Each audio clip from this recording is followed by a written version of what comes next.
Another concern of many Singaporeans, especially young couples, is housing. Our current problems arose because of COVID and the disruption caused to the construction industry. Supply of new residential units slowed down, and so the prices went up.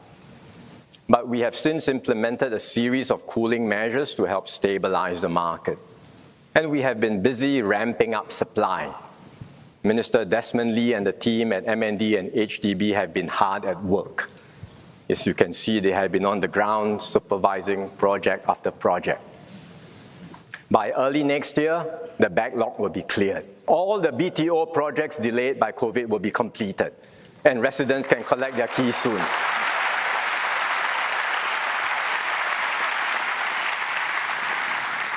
Earlier, MND had committed to launch 100,000 new flats from 2021 to 2025.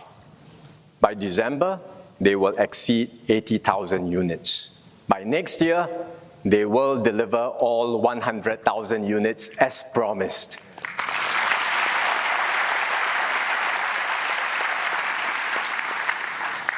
Our efforts are starting to stabilize the property market. From time to time, we read media headlines about the prices of HDB resale flats. I know it's a big concern for home buyers. We track the prices closely too, especially how they move in relation to incomes. That's what we call the house price to income ratio. I'll show you the ratio for the median price of 4-room HDB resale flats after grants compared to the median annual household income in Singapore. This is the house price to income ratio. A decade ago, in 2014, it was 4.8. That means the price of the resale 4-room flat after grants was nearly 5 times annual income. It came down over the years, as you can see, to below 4 in 2019. Then you know what happened. COVID struck and the ratio spiked up to 5. It is now slightly better, 4.8 now. It's still higher than the pre-COVID years. In fact, it's the same as what it was a decade ago. To put in perspective too, our current house price to income ratios are in fact significantly lower than most major cities in the world, be it London, Sydney, or Hong Kong. But we know there's still work to be done, and we are pressing on with our efforts to make HDB flats more affordable. The key is to ramp up supply, which we have and will continue to do. First-timers applying for BTO flats can already see some improvements. They are more likely to get a queue number. Waiting times to book a flat have also shortened. We will continue to do better. Waiting times for most projects are now around 4 years. We aim to shorten this by building ahead of demand. So over time, more BTO projects will have waiting times of less than 3 years. We also pay special attention to the BTO flats in the mature estates. Their prices are often higher, reflecting the higher value of property in these choicer locations. We want to ensure that Singaporeans can afford HDB flats in these locations too. And that's why we made major changes last year with the new HDB classification of standard, plus, and prime flats. What does the new framework mean for you? We've explained it before, but this is a major change, so let me go through it again. First, we have location. Standard flats are available across the island and remain the majority of our housing supply. Plus flats refer to those in choicer locations within each region, perhaps near the MRT station or town center. Prime flats are those in the choicest locations in Singapore. Next, we have subsidies.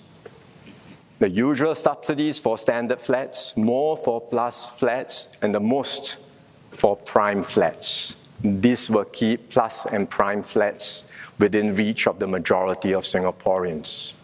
And finally, there are restrictions.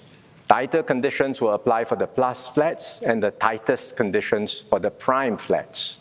And when these flats are resold later, the additional subsidies will have to be returned to HDB. So it's fair for all. The first batch of BTO units under this new framework will be launched in October. Tonight, since it's my turn to be your housing agent, I will give you a sneak preview.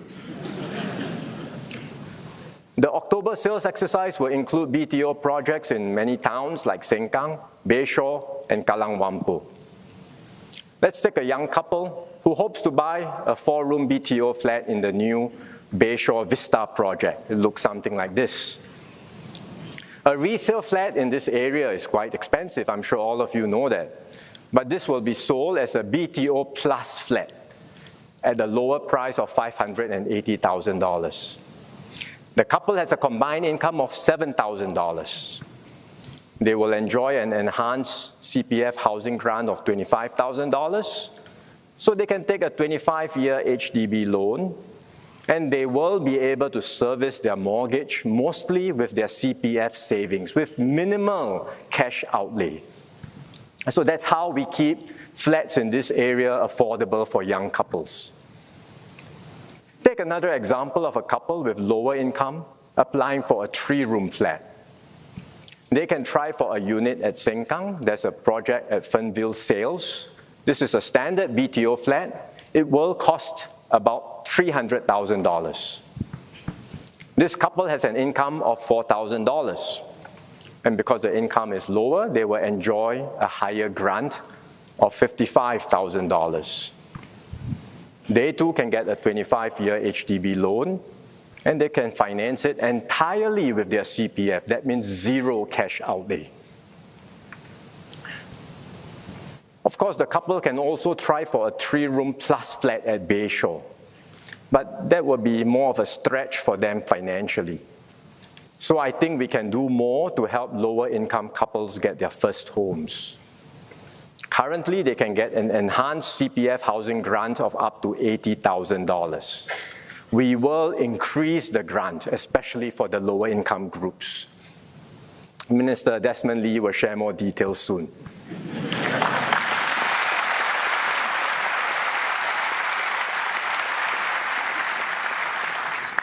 This is my assurance to all young Singaporeans. Once you start work and wish to settle down, we will make sure that there is a HDB flat that is within your budget in every region. We will always keep public housing in Singapore affordable for you.